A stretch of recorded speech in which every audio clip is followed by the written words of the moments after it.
Hi, my name's Jonathan Hicks. I'm back at the Dice Cup, and this evening I'm joined by Dave. Mark. And we've just finished playing Beyond the Sun, which is essentially a tech tree game. You can see there's like a massive tech tree here, which is the main board. In theory, there is a kind of space board here. You start off on Sol, and you have these ships. This is a level 4 ship here, and this one is a level 2 ship, and they fly around in space, and they're trying to colonize the systems. But a lot of the time, you're going to be spending actions trying to get better and better tech, ultimately. And it's going to be a sort of victory points game.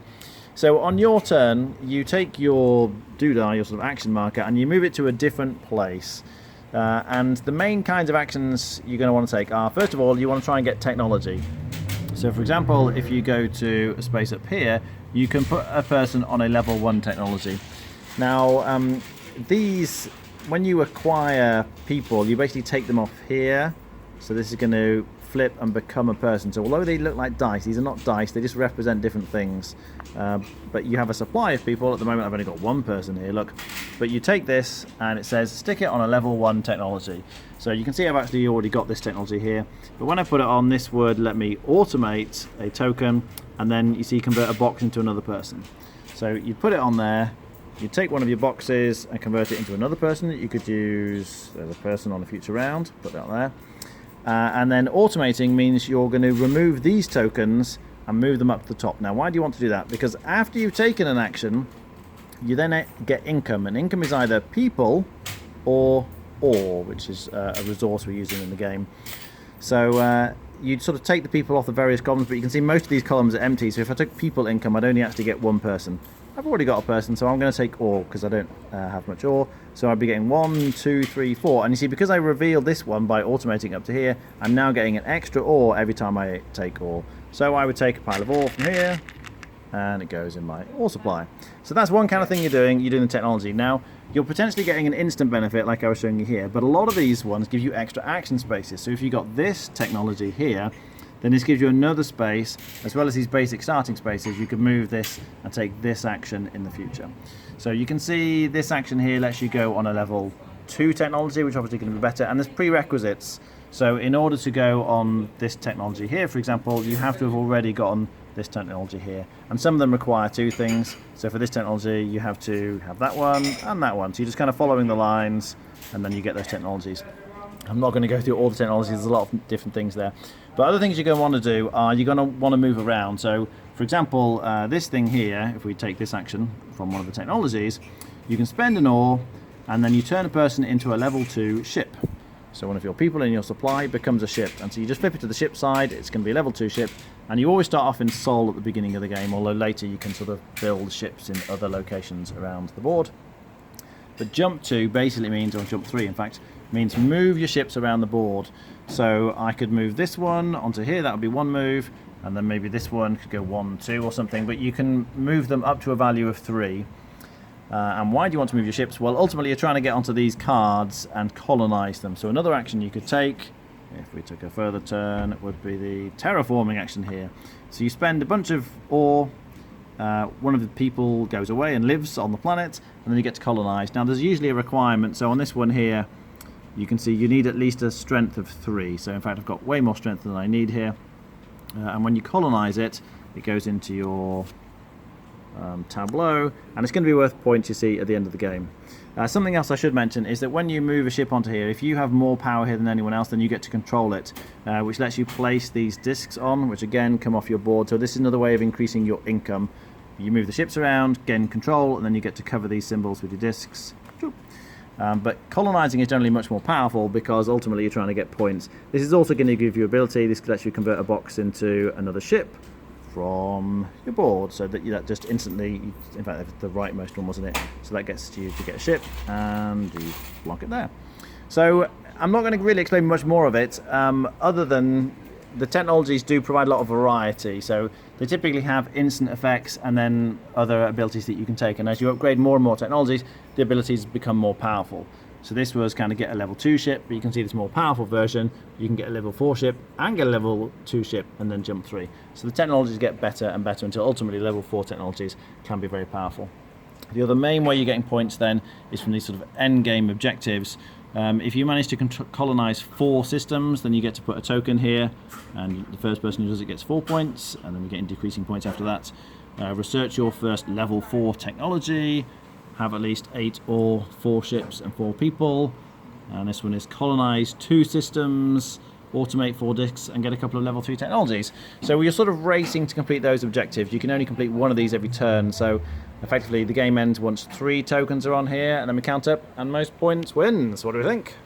Yeah, it's got some really great mechanics. I like the how you turn your goods into people, and like the limitations on that are really interesting.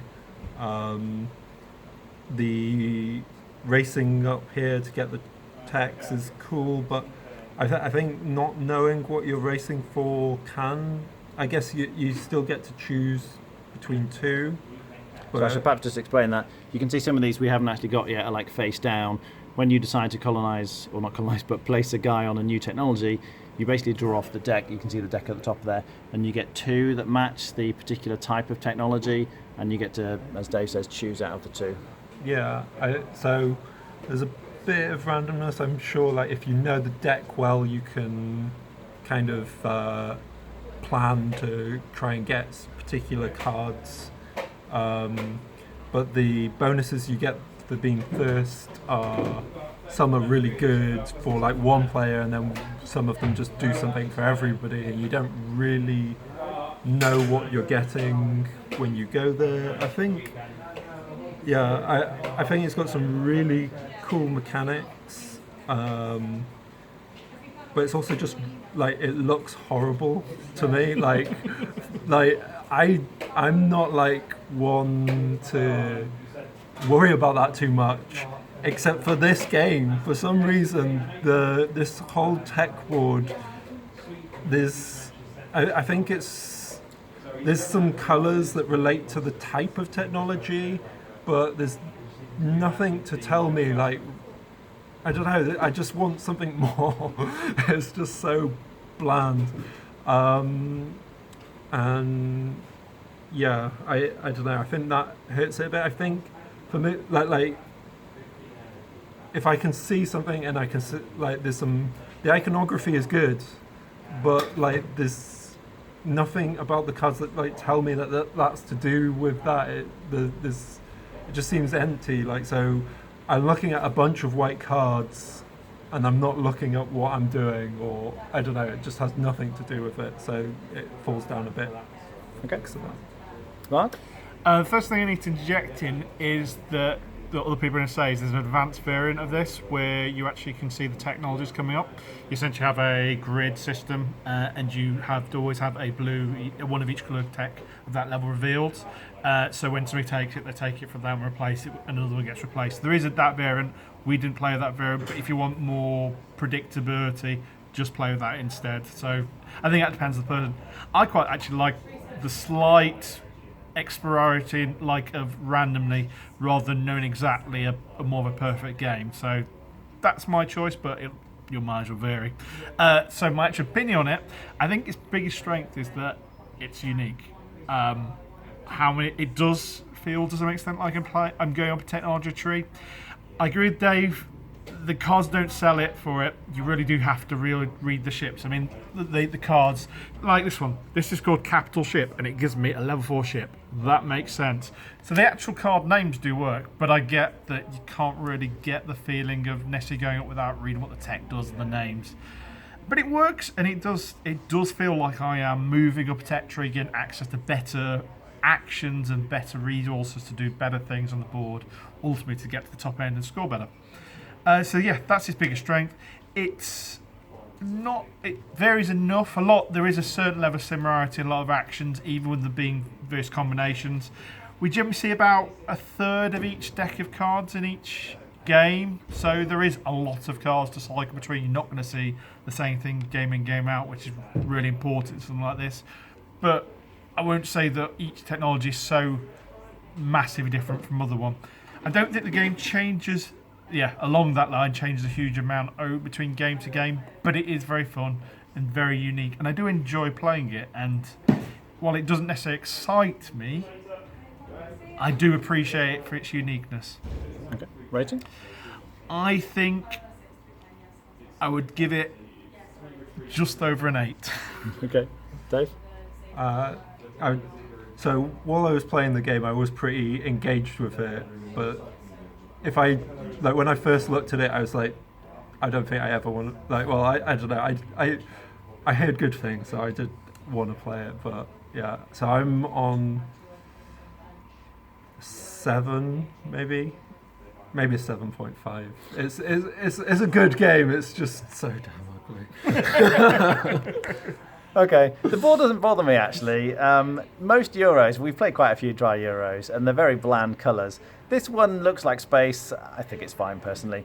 The theme's very thin, so you're getting lots of technologies, you fly your ships around space, you colonise the planets. I mean, it makes sense, but they could easily retheme this, I suspect. But it's just so satisfying, unlocking all the different technologies.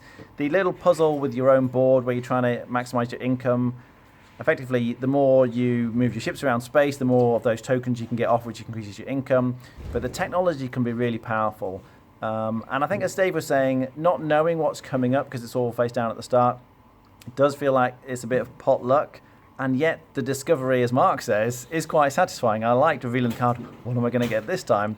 So certainly you can play a more strategic game if you laid them all out. But there'll be a lot of text. You'd have to spend the first few minutes just reading all the cards to see how it was going to work for this particular game before anyone actually took any turns. So, yeah, there's a lot of reading sort of fiddly cards, which would probably be the only negative for me. I really enjoyed playing it. I think it's very satisfying. I would be on a solid 8 out of 10. All right, thanks for watching. That was Beyond the Sun.